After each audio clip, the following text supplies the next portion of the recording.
Hey guys, मेरा नाम है विभू and I welcome you to the third episode of Current Affairs Panchayat, a comprehensive weekly current affairs coverage program for UPSC aspirants. आज की video में हम बात करेंगे अगस्त के थर्ड वीक के करंट अफेयर्स की, starting from 19th of August till 25th of August. Lecture में जो आपको ब्रो नोट्स मिलेंगे आप वो डाउनलोड कर सकते हो मेरे टेलीग्राम चैनल से, आपको उसका लिंक डिस्क्रिप्शन में मिल जाएगा। साथ ही में अगर आपको कोई भी डाउट आता है you can write me on askgaursepado@gmail.com या फिर आप मेरे को मैसेज कर सकते हो इंस्टाग्राम पे। हे गाइस, स्टार्ट करते हैं आज के करंट अफेयर पंचायत के एपिसोड को हमारे हमेशा की तरह पॉलिटी एंड गवर्नेंस के सेक्शन के साथ। सबसे पहले चलते हैं मैसूर अर्बन डेवलपमेंट अथॉरिटी। क्या होता है मैसूर अर्बन डेवलपमेंट अथॉरिटी के केस में? मैसूर अर्बन डेवलपमेंट अथॉरिटी करती है लैंड एक्विजिशन। जब भी गवर्नमेंट लैंड एक्विजिशन करेगी तो जो लैंड ओनर्स हैं उनको एक ऑल्टरनेट लैंड अलॉटमेंट करती है, राइट? ये बात समझ आती है। इसी तरह का लैंड अलॉटमेंट होता है इस केस में, जिसमें एलिगेशन लगता है करप्शन का। अब जब भी करप्शन का एलिगेशन लगेगा तो section 17A of the prevention of corruption act 1988 बोलता है कि एक अप्रोप्रिएट अथॉरिटी का अप्रूवल लगेगा to investigate a case against a public servant. ठीक है जी, अगर कोई सिटिंग पब्लिक सर्वेंट है उसके अगेंस्ट इन्वेस्टिगेशन तभी स्टार्ट होगी जब एक अप्रोप्रिएट अथॉरिटी उसको अप्रूव करेगी। इस केस में वो अप्रोप्रिएट अथॉरिटी का काम करते हैं गवर्नर सिटिंग चीफ मिनिस्टर के अगेंस्ट ही एक इंक्वायरी को अप्रूव कर देते हैं। इसको चैलेंज किया जाता है हाई कोर्ट में और हाई कोर्ट एक टेम्पररी पीरियड के लिए चीफ मिनिस्टर को रिलीफ देते हैं। अब क्या ये न्यूज अपने आप में कोई मेंस का क्वेश्चन या प्रीलिम्स का क्वेश्चन बन सकती है? नहीं, लेकिन ये न्यूज आपको काम आएगी अगर आप प्रिवेंशन ऑफ करप्शन एक्ट पे या करप्शन पे इन जनरल कोई आंसर लिख रहे हो, या आप अगर गवर्नर के ऊपर उसके रोल के ऊपर, या आप ये लिख रहे हो कि भाई गवर्नर के जो डिसीजंस हैं वो पॉलिटिकली बायस्ड होते हैं, तो this will serve as a good example. ठीक है जी, आगे देखते हैं। SC takes suo moto cognizance of rape and murder of doctor। Kolkata के इंसिडेंट के बाद सुप्रीम कोर्ट ने सुओ मोटो कॉग्निसेंस लिया।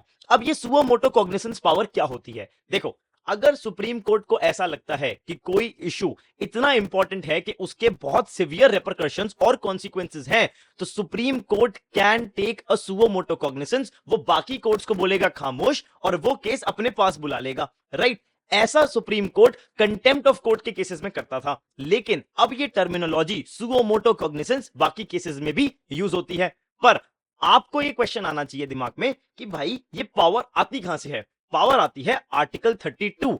क्या बोलता है आर्टिकल 32? कि सुप्रीम कोर्ट की रिस्पॉन्सिबिलिटी है ना कि फंडामेंटल राइट्स इंश्योर हो, फंडामेंटल राइट्स वायलेट नहीं होते हैं। और अगर फंडामेंटल राइट्स का वायलेशन होता है तो आर्टिकल 32 के under supreme court writ issue कर सकता है। ये बात आपको मालूम होनी चाहिए। Article 129 supreme court acts as a court of record, right? ये बात भी पता है। और आर्टिकल 142 में सुप्रीम कोर्ट के पास एक स्वीपिंग पावर होती है, एक एक्स्ट्रा ऑर्डिनरी पावर होती है कि वो चाहे तो किसी भी केस में कंप्लीट जस्टिस के लिए अपनी जजमेंट दे सकता है। तो ये सोर्स है इस पावर का। अच्छा जी, अब आपको अगला क्वेश्चन क्या आएगा कि क्या हाई कोर्ट के पास भी ये पावर है? बिल्कुल है। कौन से आर्टिकल? आर्टिकल 226 के अंडर। बिल्कुल जी, आगे चलते हैं। सुनील बत्रा केस 1979 में ये सुओ मोटो कॉग्निसेंस पावर का पहली बार यूज हुआ था, इस बात को याद रखना। भाई बहुत बढ़िया। अब मेरी बात सुनो, आपने ये इंफॉर्मेशन पढ़ ली, ये तो आप 2 बार पढ़ोगे आपको दिमाग में सेट हो जाएगी, पर इस इंफॉर्मेशन को यूज कैसे करना है?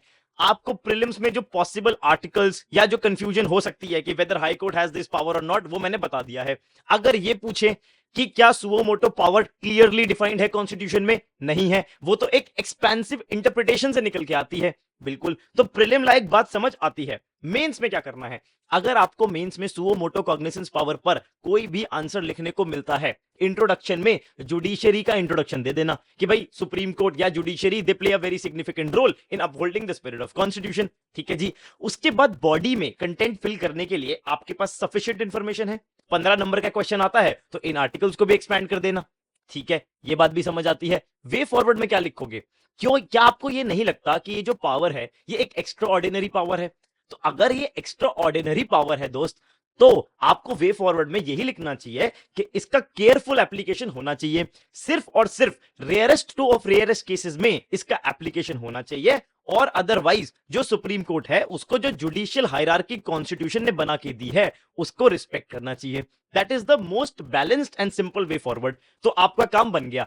क्या है ना, हमारे आईफोन की स्टोरेज की तरह ना हमारे जो माइंड की जो स्टोरेज है उसका भी एक लिमिटेड कैपेसिटी होती है। आपके मेंटल बैंडविथ, आपका जो मेंटल बैंडविथ है ना वो लिमिटेड है, तो उसको उस इंफॉर्मेशन पे इन्वेस्ट करो जो याद रखनी जरूरी है। जो चीजें आप एग्जाम सेंटर में, एग्जाम हॉल में खुद बना सकते हो, उसको याद करने का कोई पॉइंट नहीं है, उसके नोट्स बनाने का कोई पॉइंट नहीं है। नोट्स सिर्फ उन चीजों का बनाओ जो आपको याद करनी पड़े, जो आपको मेमोरी में स्टोर करनी हो बार बार रिवाइज करके। जो चीजें खुद लिख सकते हो, just understand it and be confident कि आप एग्जाम में लिख दोगे। ठीक है, आगे चलते हैं। प्रीलिम्स के काम की एक सिंपल सी न्यूज थी। सोनिया गांधी मैडम ने एक आर्टिकल लिखा था जिसमें उन्होंने ये बोला था कि जो इंडिया का जो नेशनल फ्लैग है उसमें जो अमेंडमेंट करी है फ्लैग कोड ऑफ इंडिया में, उसको क्रिटिसाइज किया था। वो अमेंडमेंट क्या थी? वो अमेंडमेंट ये थी कि जो फ्लैग है वो अब हम पॉलिएस्टर और मशीन से भी बना सकते हैं, ऐसा पहले नहीं होता था। तो इस बात को याद रखना। साथ ही में जो रेशियो होता है फ्लैग का 3:2, ये याद रखना। और हां, अपने आप मर्जी से गाड़ी के ऊपर भारत सरकार का वो लगा के और क्या कहते हैं स्टिकर लगा के और झंडा लगा के मत चल देना, क्योंकि ये सिर्फ ऑफिशियल डिग्निटरीज ही कर सकते हैं। ठीक है, रेयर चांस है इसके आने का। ठीक है, प्रीलिम्स के अंदर अभी पूछा था पिछले साल 2023 में, फिर भी मोटी बात तो हमें पता होनी चाहिए। ओके, चलो आगे चलते हैं इकोनॉमी सेक्शन के ऊपर। इकोनॉमी सेक्शन में सबसे पहले देखते हैं गिग इकोनॉमी के बारे में। क्या होती है गिग इकोनॉमी? देखो, आपने कभी स्विगी जोमेटो से खाना ऑर्डर करा है, आपने उबर और ओला से कैब बुक करी है, वही होती है गिग इकोनॉमी। वो वर्कर्स जो टेम्पररी बेसिस पे इंप्लॉयड हैं और परमानेंटली इंप्लॉयड नहीं है। ओके, ये बात सर हमें समझ आ गई। अब देखो क्या है। देखो भाई, आपको अगर गिग इकोनॉमी पे कोई भी क्वेश्चन मिलता है बाई चांस मेंस में, हर साल तो मेंस में क्वेश्चन नहीं आता ना गिग इकोनॉमी पे, आ गया अगर बाई चांस, इतना प्रिपेयर करके जाओ कि उस इंफॉर्मेशन को यूज करो और हर जगह अप्लाई करो। ठीक है, कैसे करना है देखते हैं। नीति आयोग की India booming gig and platform economy policy brief. आपको नीति आयोग की रिपोर्ट मिल गई, भाई मजे आ गए। यही लिख के आनी है, राइट? थोड़ी पुरानी रिपोर्ट है बट इट्स फाइन। कुछ ना से तो कुछ हाँ ही ठीक है ना भाई, लिख देंगे, कोई क्या दिक्कत है? ठीक है, अच्छा आगे चलते हैं। अब गिग इकोनॉमी जो इतनी बूम कर रही है उसके पीछे कोई रीजन होगा, कोई ड्राइवर होगा। वो ड्राइवर्स क्या हैं? वो है इमर्जिंग टेक्नोलॉजी, डेमोग्राफिक ट्रांजिशन और चेंजिंग लाइफस्टाइल। पहले तो आप खाना ऑर्डर नहीं करा करते थे ना, अब आपका वो लाइफस्टाइल चेंज हो रहा है, तो गिग इकोनॉमी की एक ओवरऑल इकोनॉमिक स्पेस में जगह बनती जा रही है। ओके, अब सिंपल सी बात है, अगर गिग इकोनॉमी है, कितनी भी बढ़िया है, चैलेंजेस तो होंगे। क्या चैलेंजेस हैं? Low wages, lack of comprehensive regulation. क्या कोई नोडल एक्ट है जो पूरी की पूरी गिग इकोनॉमी को रेगुलेट करता है? नहीं। Lack of social security benefits, क्योंकि परमानेंट नहीं होते। Exhausting work life, gender discrimination, ये नॉर्मल पॉइंट्स हैं, इसको आपको समझने में कोई दिक्कत नहीं होगी। अब मुझे एक बात बताओ, अगर आपको मैंने चैलेंजेस पढ़ाए तो क्या आप बेनिफिट्स कॉमन सेंस से सोच सकते हो कि गिग इकोनॉमी के क्या बेनिफिट होंगे? सोच के देखो, खुद सोच के देखना। वही गिग इकोनॉमी का पोटेंशियल होगा। क्या है वो? ये देखो, it will help in solving India's unemployment crisis and reap the benefits of demographic dividend. कैसे? अगर आप गिग इकोनॉमी को बूस्ट करोगे एक अच्छे रेगुलेटेड वे में, जो ये चैलेंजेस को अगर हम सॉल्व करते चलें तो जॉब्स क्रिएट होंगी, इनकम राइज होगी, इनकम अगर इंक्रीज होगी तो डिमांड इंक्रीज होगी, डिमांड इंक्रीज होती है तो प्रोडक्शन इंक्रीज होता है, प्रोडक्शन इंक्रीज होता है तो जीडीपी बढ़ता है। तो ये इकोनॉमिक साइकिल चल गई ना। इसी को आप देखोगे और आप समझोगे कि गिग इकोनॉमी हमारी ओवरऑल इकोनॉमिक डेवलपमेंट में और जो हमारा $5 ट्रिलियन इकोनॉमी का टारगेट है उसको अचीव करने में हेल्प करेगी। तो आपके लिए एक वे फॉरवर्ड भी हो गया। पर उसी के साथ एक रेज अप्रोच है, ये गवर्नमेंट की अप्रोच है, मेरी नहीं। इसको as it is gig economy के किसी भी क्वेश्चन में लिखाना एज अ वे फॉरवर्ड, आपको बढ़िया नंबर मिलेंगे। चलो आगे देखते हैं। ये देखो, अगर क्वेश्चन आया कि examine the role of gig economy in the process of empowerment of women in India, भाई मेंस का क्वेश्चन है, इसमें आपको सेम बात लिखनी है। चैलेंजेस विमेन स्पेसिफिक लिख देंगे, बेनिफिट विमेन स्पेसिफिक लिख देंगे। तो जो फाउंडेशन नॉलेज है उसको थोड़ा सा मनूवर करेंगे और हमारे क्वेश्चन की डिमांड को हम मीट कर देंगे। ठीक है, इतना ही बनता है। इस तरह के क्वेश्चंस में कोई भी बहुत बढ़िया आंसर नहीं लिखता। आपने अगर एक डिसेंट आंसर भी लिख दिया ना, यू आर डन, राइट? चलो आगे देखो। इंप्लॉयमेंट के ऊपर एक और एडिटोरियल आया था, एक सिविल सर्वेंट ने लिखा था इसको, बहुत बढ़िया एडिटोरियल था। उसमें उन्होंने 12 पॉइंट्स बता दिए थे कि हमको अगर मास इंप्लॉयमेंट जनरेट करनी है तो क्या करें। इस तरह के एडिटोरियल्स बहुत काम में आते हैं आपके मेंस आंसर राइटिंग में, आपको सिंपली एक जगह पॉइंट्स मिल जाते हैं। अब मुझे एक बात बताओ, अगर आपके पास 12 पॉइंट हैं तो आपको अगर ये लॉजिकल ऑर्डर में 6-8 भी याद रहेगा ना तो भी आपका मेंस में काम हो जाएगा। इसको अगर आप ध्यान से देखोगे ना तो ग्रुप कर सकते हो। पहले हमने देखा कि स्किल की आइडेंटिफिकेशन करो। अगर आपने स्किल्स आइडेंटिफाई कर दिए तो स्किल इंस्टीट्यूशंस को आप इन्वेस्ट करो, उनमें इन्वेस्ट करो। फिर उन स्किल इंस्टीट्यूशंस की क्रेडिबिलिटी बढ़ाने के लिए उनको एक्रेडिशन दो। अब वो स्किल्स करके जब जो ट्रेनी है वो बाहर आएगा, उसमें अब स्किल्स तो हैं पर उनको कनेक्ट कराओ इंडस्ट्री के साथ ताकि वो अप्रेंटिसशिप कर सके। वहां पर उनको एक डिसेंट वेज दो ताकि उनके पास मोटिवेशन हो काम करने का। अच्छा, उसी के साथ वोकेशनल कोर्सेज, नर्सिंग कोर्सेज, इस तरह के कोर्सेज को प्रमोट करो ताकि एक आपकी मल्टी स्किल्ड वर्कफोर्स क्रिएट हो। अच्छा, उसके बाद आप क्या करो, इंडिया के यूथ को एंटरप्रेन्योरशिप सिखाओ कि भाई खुद बिजनेस करो। अगर आप खुद बिजनेस करोगे तो आप एक ट्रिकल डाउन इफेक्ट, मास इंप्लॉयमेंट क्रिएट होगी, क्योंकि एक बिजनेस अगर लगता है तो वो साथ में इंप्लॉयमेंट जनरेट करके देता है। तो इसीलिए उनको एंटरप्रेन्योरशिप स्किल्स हाई स्कूल में ही सिखाओ। अच्छा, उसके बाद जब वो बिजनेस करने जाएंगे तो उनको लोन प्रोवाइड करो, जैसे मुद्रा स्कीम वगैरह हम चलाते हैं, राइट। अच्छा, उसके बाद बात करते हैं पुअरेस्ट ऑफ द पुअर की, जो इनमें से कुछ नहीं कर पाया, उसको मनरेगा जैसी स्कीम्स के अंडर आप इंप्लॉयमेंट दे रहे हो तो इन स्कीम्स का अच्छा इंप्लीमेंटेशन करो। ये मोटी बात है, ठीक है। इसमें से आपको जितने पॉइंट्स याद रह जाएं उतना बढ़िया। आगे चलते हैं और देखते हैं क्लेम्स रिपोर्ट। अब ये क्या थी, प्राइम मिनिस्टर मोदी ने क्लेम्स डेटाबेस, जो कौन होस्ट करता है, आरबीआई, इसको याद रखना, इस डेटाबेस को देखकर और बोल दिया कि भाई India has created 8 crore new jobs in the last 3 to 4 years. Okay sir, मान गए आपकी बात, पर आपने जो ये स्टेटमेंट दी है ये आपने क्लेम्स के डेटाबेस को देख के दी है। अब हम पहले ये देखेंगे कि ये क्लेम्स का डेटाबेस क्या होता है। क्लेम्स का मतलब capital, labour, energy, material and services. ये क्या मेजर करती है, देखो क्या, टोटल फैक्टर प्रोडक्टिविटी, मतलब आपके जो फैक्टर ऑफ प्रोडक्शन है वो कितने प्रोडक्टिव हैं। चाइना की एक फैक्ट्री में अगर 4 लेबर हैं और उनके पास मटेरियल है, मशीनरी है, सब कुछ है, तो वो एक दिन में 10 यूनिट ऑफ आउटपुट प्रोड्यूस करते हैं। Very good. इंडिया में सेम बंदे क्या करते हैं, 1 यूनिट या 2 यूनिट प्रोड्यूस करते हैं, क्योंकि आपकी जो प्रोडक्टिविटी है वो इतनी कम है।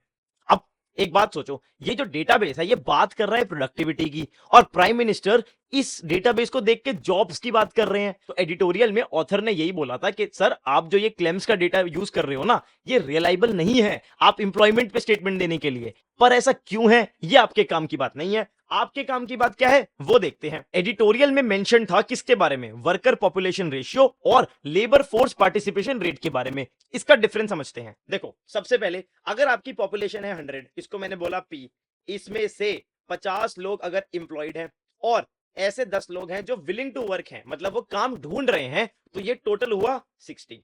ओके जी, ये बात मुझे समझ आती है। अब देखो लेबर फोर्स पार्टिसिपेशन रेट क्या हुआ, लेबर फोर्स है ये 60, ये समझो जो लोग इंप्लॉयड हैं उनके साथ जो लोग विलिंग टू वर्क हैं उनको भी लेबर फोर्स में काउंट करते हैं। तो लेबर फोर्स पार्टिसिपेशन रेट कितना आया, क्या लेबर बाय पॉपुलेशन। अच्छा जी, लेबर कितना था अभी देख लेते हैं, लेबर था हमारा 60 और पॉपुलेशन कितनी थी 100, हो गया 60:100। अब देखो वर्कर कौन है, वर्कर वो लोग हैं जो इंप्लॉयड हैं 50, राइट, इसलिए वर्कर पॉपुलेशन रेशियो हो गया 50:100, राइट। अच्छा, अब देखो एक टोटल फर्टिलिटी रेट का भी मेंशन था, मतलब क्या होता है इसका, the average number of children a woman would have during her reproductive age, right.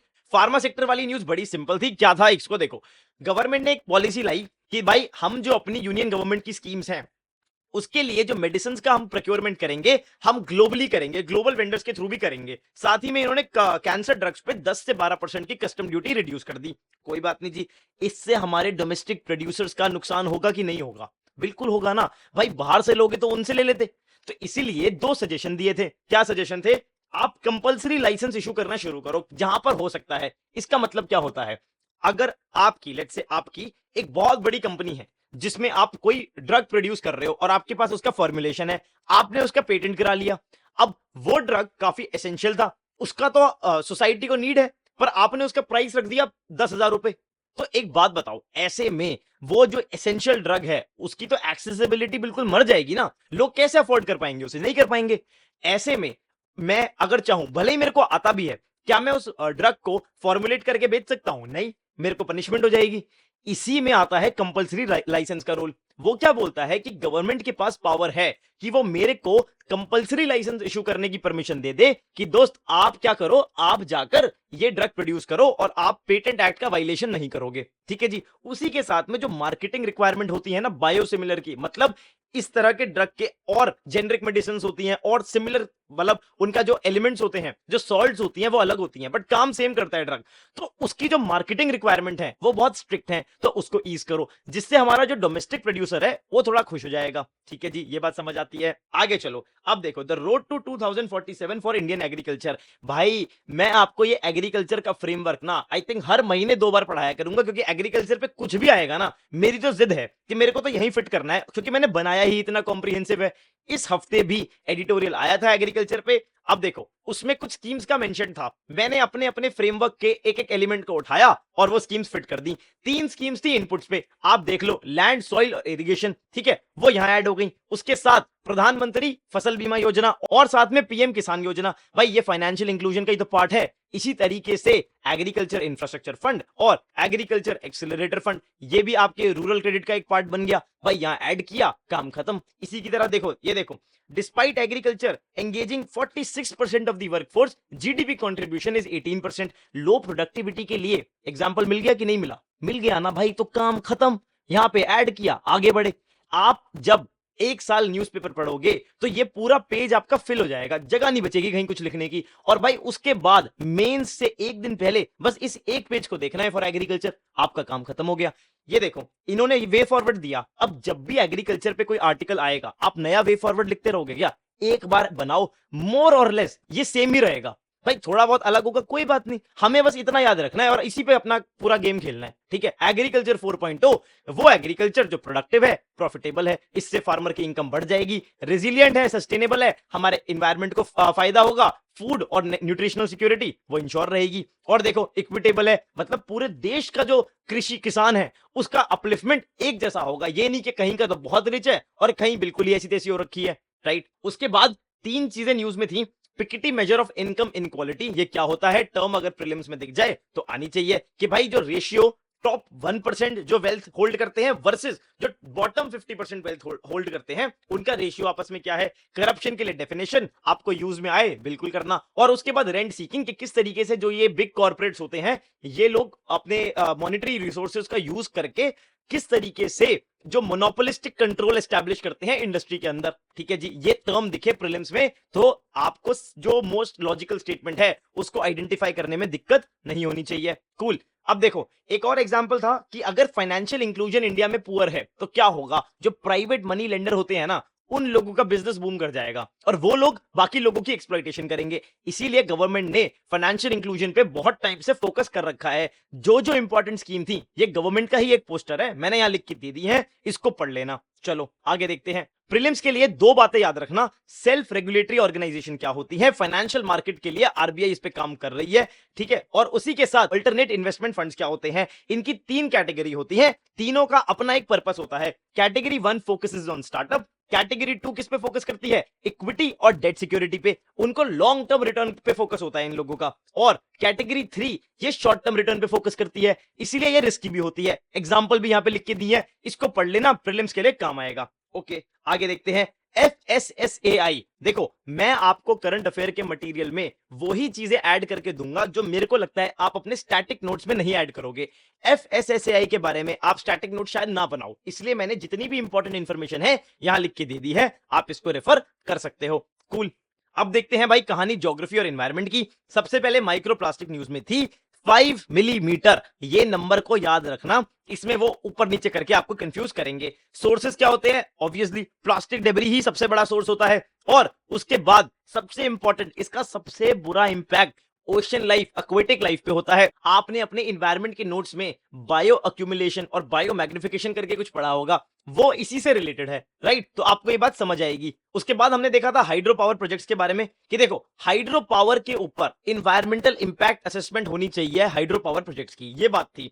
Hydro power 2 तरह की इंडिया में होती है, small hydro, large hydro. Small hydro is up to 25 megawatt and it comes under ministry of new and renewable energy. Large hydro above 25 megawatt and it comes under ministry of power. ठीक है, ये बात समझ आई। अब ये बात देखो, अगर आपको हाइड्रो पावर प्रोजेक्ट्स के कॉन्सिक्वेंसेस पे कि क्या इंपैक्ट है इनका आपको मेंस में लिखने को मिले, ये 6 पॉइंट हैं भाई, एज इट इज लिख देना। साथ ही में जो ये न्यूज आई थी, ये आई थी तीस्ता रिवर की वजह से, तो उसकी मैपिंग देख लेते हैं। आप अगर ब्रह्मपुत्र रिवर को देखोगे तो वो इंडिया में एंटर करने के बाद बांग्लादेश में एग्जिट करती है, और बांग्लादेश में उसको सबसे पहले मिलती है तीस्ता रिवर, जो ओरिजिनेट करती है सिक्किम में। उसके बाद उसे मिलती है बराक रिवर, ये ओरिजिनेट करती है मणिपुर में, और लास्ट में मिलती है गंगा, और ये सब ड्रेन हो जाते हैं बे ऑफ बंगाल में। बहुत बढ़िया। बानी ग्रासलैंड न्यूज में था। आपको बात क्या समझनी है कि अगर इकोसिस्टम कंजर्वेशन पे कोई भी आंसर लिखने को मिले, भाई इकोसिस्टम कंजर्वेशन क्या, Himalayan ecosystem conservation, coastal ecosystem conservation, western Ghats की कंजर्वेशन, किसी पर भी आपको अगर क्वेश्चन लिखने को मिले, आपने इंट्रोड्यूस तो 48A से कर देना है। अगर आपको कोई और आपके पास डेटा या अच्छा फैक्ट नहीं है, इसको आप यूज कर सकते हो, ये एक डीपीएसपी है। अच्छा जी, एक बात बताओ, क्या कोई भी रिस्टोरेशन इन 5 पॉइंट्स के बिना हो सकती है? डेटा तो चाहिए होगा ना प्लानिंग करने के लिए। टेक्नोलॉजी हमेशा एनेबल करती है। गुड गवर्नेंस पॉलिसी अगर इंप्लीमेंट ही नहीं करोगे तो क्या फायदा? लोगों को पार्टिसिपेट करवाओ। कोस्टल कंजर्वेशन में अगर आपने कोस्टल कम्युनिटी की जो ट्रेडिशनल नॉलेज है उसको यूज नहीं किया तो क्या किया? और फिर कोलैबोरेशन, सेंटर और स्टेट में कोलैबोरेशन, आपस में एजेंसीज में कोलैबोरेशन, गवर्नमेंट में और प्राइवेट सेक्टर में कोलैबोरेशन, ये होनी चाहिए। अच्छा, उसके बाद ग्रासलैंड इकोसिस्टम क्या होता है, उसकी इकोसिस्टम सर्विसेज क्या होती हैं, ये बेसिक बातें हैं। अब एक बात बताओ, अगर आपको ये कोई बोले कि जो इकोसिस्टम का डिस्ट्रक्शन हो रहा है उसके रीजन क्या है, हमने बनाया था ना कीटा फ्रेमवर्क, यही पढ़ना है बस, यही 5 रीजन हैं, इससे बाहर नहीं है। ठीक है, ओके। एथेनॉल न्यूज में था तो बायोफ्यूल्स को देख लेते हैं। बायोफ्यूल्स 4 तरीके के होते हैं, first generation, second generation, third generation और फोर्थ जनरेशन। फर्स्ट, ये क्लासिफिकेशन किस तरीके से जो बायोफ्यूल है वो बन रहा है उसके बेसिस पे होती है। फर्स्ट जनरेशन कैसे प्रोड्यूस होते हैं? फूड क्रॉप से। सेकंड जनरेशन किस तरह से प्रोड्यूस होते हैं? एग्रीकल्चर, ऑर्गेनिक वेस्ट और बायोमास से। तीसरा, थर्ड जनरेशन एल्गे और एक्वेटिक प्लांट से। और आखिरी में जो फोर्थ जनरेशन होते हैं वो होते हैं जेनेटिकली मॉडिफाइड क्रॉप से। ये बात समझ आती है? चलो अब देखो क्या है ग्लोबल बायोफ्यूल अलायंस। ये इंपॉर्टेंट है प्रीलिम्स के लिए, सारी इंपॉर्टेंट इंफॉर्मेशन यहीं लिख के दे दी है, इसको जरूर पढ़ना। उसके बाद इथेनॉल ब्लेंडिंग प्रोग्राम पे जो आर्टिकल था वो मेंशन करता था क्या, शुगर केन से हमको मिलते हैं 3 प्रोडक्ट्स। वो क्या होते हैं? Sugar cane juice, B heavy molasses और सी हैवी मोलासेस। ये बात समझ आई? इसमें सबसे ज्यादा जो शुगर कंटेंट होता है वो शुगर केन जूस में होता है, और सबसे कम सी हैवी मोलासेस में होता है। जो सी हैवी मोलासेस होता है ना, यही सबसे ज्यादा काम आता है किस में? आपके एथेनॉल की प्रोडक्शन में। बाकी भी आते हैं, ये सबसे ज्यादा आता है। उसके बाद याद करो, एक बार प्रीलिम्स में कोल पे क्वेश्चन आया था कि India is self sufficient in coal, something like that, and we don't import any coal. मेज पर भी ऐसा क्वेश्चन आ सकता है। कैसे? मेज, वैसे तो इंडिया लार्जेस्ट प्रोड्यूसर है मेज का, पर फिर भी हम इंपोर्ट करते हैं क्योंकि डोमेस्टिक प्रोडक्शन, डोमेस्टिक डिमांड को मीट ही नहीं कर पाती, राइट? उसके बाद जो एथेनॉल ब्लेंडिंग प्रोग्राम है उसका टारगेट 20% बाय 2025-26, ये सब लिख के दे दिया है, आप पढ़ लेना। आगे चलते हैं और देखते हैं ग्लेशियल लेक्स के बारे में जो न्यूज थी। भाई देखो, ग्लेशियल लेक आउटबर्स्ट जिससे आती है फ्लैश फ्लड, ये न्यूज में था। इसके बारे में हमें क्या पढ़ना है? सबसे पहले ये क्या होता है? It is a release of melt water from moraine. Moraine क्या है? क्लास 11 फिजिकल ज्योग्राफी एनसीईआरटी में आप जब लैंडफॉर्म्स पढ़ोगे ना तो आपको ग्लेशियर लैंडफॉर्म्स में मोरेन का मेंशन मिलेगा। ठीक है, इससे जब मेल्ट वाटर रिलीज होता है और डैम जो बने होते हैं और उसका फेलियर हो जाता है तो आती है फ्लैश फ्लड। इसका इंपैक्ट क्या होता है? ऑब्वियस सी बात है, जो भाई वहां की जो लोग हैं, इंफ्रास्ट्रक्चर है, प्रॉपर्टी है, उसका डैमेज होगा। अच्छा, उसके बाद इसका जो रीजन है वो क्लाइमेट चेंज है। अर्थ ग्लोबल वार्मिंग हो रही है, अर्थ वार्म हो रहा है, हीटअप हो रहा है, तो ये जो ग्लेशियर्स हैं वो मेल्ट कर रहे हैं। अच्छा जी, उसके बाद इंडिया में ऐसा कहां हुआ? उसके एग्जांपल जैसे सिक्किम में हुआ, चामोली फ्लैश फ्लड्स हुई उत्तराखंड में, और साथ ही में आगे चल के हमको अर्ली वार्निंग सिस्टम्स डेवलप करने हैं ताकि हम इस चीज को पहले से ही प्रीएम्प्ट करके प्रिवेंट कर सकें। कूल। प्रीलिम्स बूस्टर के लिए सिंपल सी बात, एक ये मैंने क्वेश्चन दिया था हमारी डेली हिंदू सीरीज में कि आपको इसका आंसर सॉल्व करना है। बेसिक लैटिट्यूड लॉन्गिट्यूड का क्वेश्चन है, वेरी सिंपल टू सॉल्व। उसके बाद मेघदातु प्रोजेक्ट, कावेरी रिवर, इसके बारे में भी जरूर पढ़ लेना। सोशल इश्यूज पे 2 मेजर थीम्स थी। सबसे पहले क्या थीम थी? माइग्रेशन। माइग्रेंट वर्कर्स पे एक पूरा फ्रेमवर्क मैंने आपको बना के दिया था। इसी तरीके से एक रिपोर्ट आई थी के हेमा कमेटी की, जिन्होंने बताया था कि sexual abuse is rampant in Malayalam film. साथ ही में आपने देखा होगा कि जो कोलकाता का रेप इंसिडेंट हुआ उसके बाद भी जो नेशनल आउटरीच है वो यही है कि जो हमारे हेल्थ केयर वर्कर्स हैं, पर्टिकुलरली वुमेन, उनकी सेफ्टी ही नहीं है। तो जो थीम है sexual harassment of women at work place, या फिर overall theme of women at work place, वो अब हमारे लिए इंपॉर्टेंट हो जाती है। मैंने उसके लिए भी आपको एक फ्रेमवर्क बना के दिया था, राइट? मैंने आपको बोला था कि आपको वो फ्रेमवर्क खुद फिल करना है।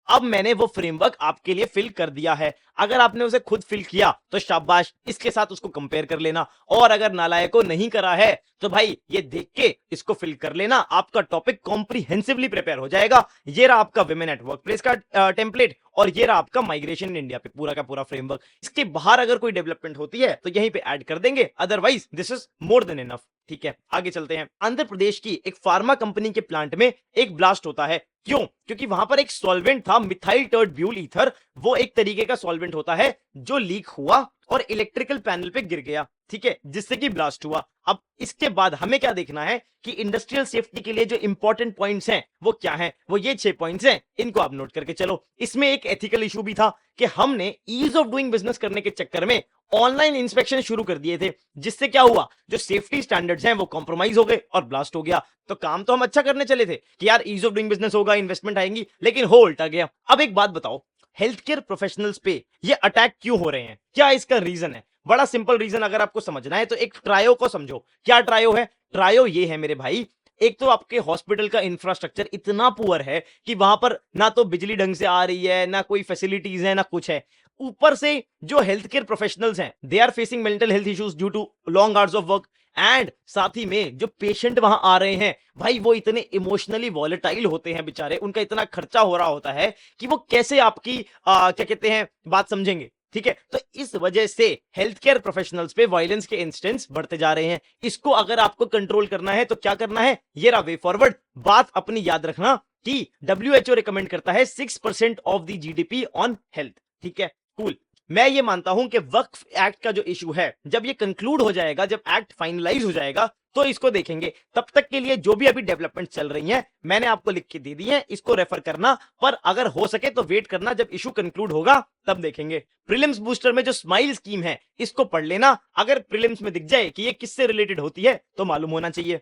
साइंस एंड टेक सेक्शन को देखते हैं। मेंस वैल्यू एडिशन में आपके डेटा सेट में ये बढ़िया स्टेटमेंट है, space sector contributed 20,000 crore to India's GDP over the last decade. ये आपको मालूम होना चाहिए। जूस मिशन, जुपिटर के मून्स को स्टडी करने का mission, not by NASA but by European Space Agency. बहुत बढ़िया। देखो इसरो को लेके हिंदू में एक एडिटोरियल आया था जहां पे इसरो के सारे मिशंस और अपकमिंग मिशंस के बारे में बताया था। बेटर तरीका क्या है, आप जाओ इसरो की वेबसाइट पे, एक्टिविटी सेक्शन में ये जितने पॉइंट्स हैं इनके बारे में पढ़ के एक ही जगह पर पूरा टॉपिक प्रिपेयर कर लो। कौन कौन से ऑर्बिट्स होते हैं, क्या सैटेलाइट होती हैं, लॉन्च व्हीकल्स किस तरीके के होते हैं, सब चीजें एक ही जगह पे पढ़ लोगे तो बाद में करंट अफेयर्स के साथ इंटीग्रेट हो जाएगा। मेघालय का जो पोलियो वायरस का केस था वो बढ़िया था, उसको देखो।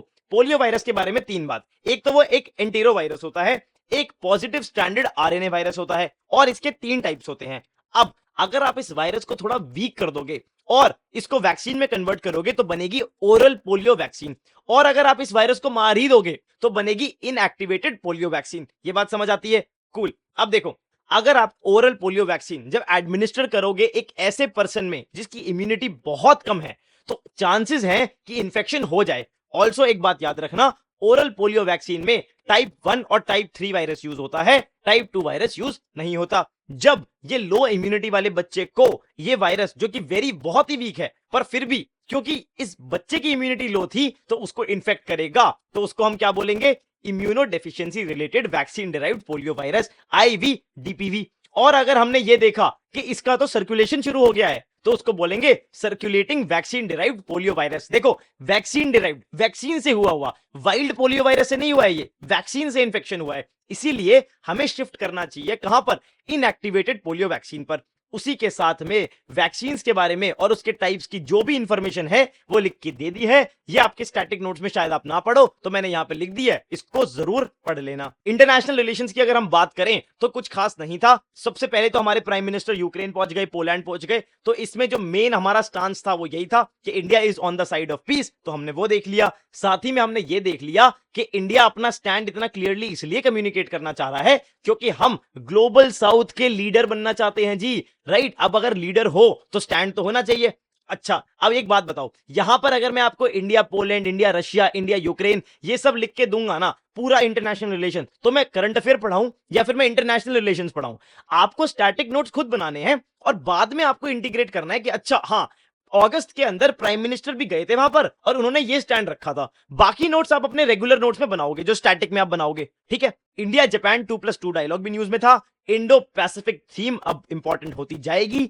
इंडिया और मलेशिया ने भी अपनी टाइज अपग्रेड कर ली हैं टू स्ट्रेटेजिक पार्टनरशिप, और मलेशिया कह रहा है भाई हमें ब्रिक्स में आने दो। तो ये बात ध्यान रखना, 2+2 डायलॉग क्या होता है इसको भी मैंने लिख के दे दिया है। डिफेंस मिनिस्टर और एक्सटर्नल अफेयर्स मिनिस्टर की टॉक होती है, इसका क्या पर्पस होता है आप एक बार देख लेना। बांग्लादेश से रिलेटेड दो न्यूज थी। एक तो जो इंडियन इन्वेस्टमेंट है बांग्लादेश में, अब क्योंकि वहां पर पॉलिटिकल इंस्टेबिलिटी हो गई है तो भाई वो डेंजर में है, इसलिए हमको इंटरनेशनल लॉ की हेल्प लग सकती है अगर कोई कॉन्फ्लिक्ट होता है तो। इतना कोई खास था नहीं, बट मोटी बात यही समझनी है। उसके बाद ये देखो, एक गोडा पावर प्लांट है, ये जो पावर प्रोड्यूस करता है इसको एक्सपोर्ट करता है बांग्लादेश में। अब अगर जो ये बांग्लादेश में पॉलिटिकल इंस्टेबिलिटी आई है, इससे ये पावर का जो एक्सपोर्ट है ये हैम्पर होता है, तो गवर्नमेंट ने बोला है आप इस पावर को डोमेस्टिक मार्केट की तरफ रूट कर सकते हो। इस पावर प्लांट में जो पावर प्रोड्यूस होती है वो कहां से आती है? ऑस्ट्रेलिया से आती है। बहुत बढ़िया। ये भी एक छोटी सी न्यूज थी कि चैट जीपीटी से आप आर्टिकल, पोस्ट, बॉट्स ये सब सोशल मीडिया पे जनरेट करके किसी भी इलेक्शन को या फिर किसी की इमेज को इन्फ्लुएंस कर सकते हो। ऑपरेशन मित्र शक्ति इंडिया श्रीलंका की जॉइंट मिलिट्री एक्सरसाइज, प्रीलिम्स के लिए काम की चीज आ गया तो ठीक, वरना इससे ज्यादा कुछ है नहीं। उसके बाद प्लेसेस इन न्यूज में दो चीजें देखना, कामचाट का पेनिनसुला रशिया में है और इसके अराउंड कौन कौन से सी और ओशन है ये जरूर देखना। बेरिंग सी है, यहां पर आपका पैसिफिक ओशन है, तो इस तरीके से। और हां, साथ ही में सकलैन आइलैंड्स, इनके बारे में भी पढ़ लेना।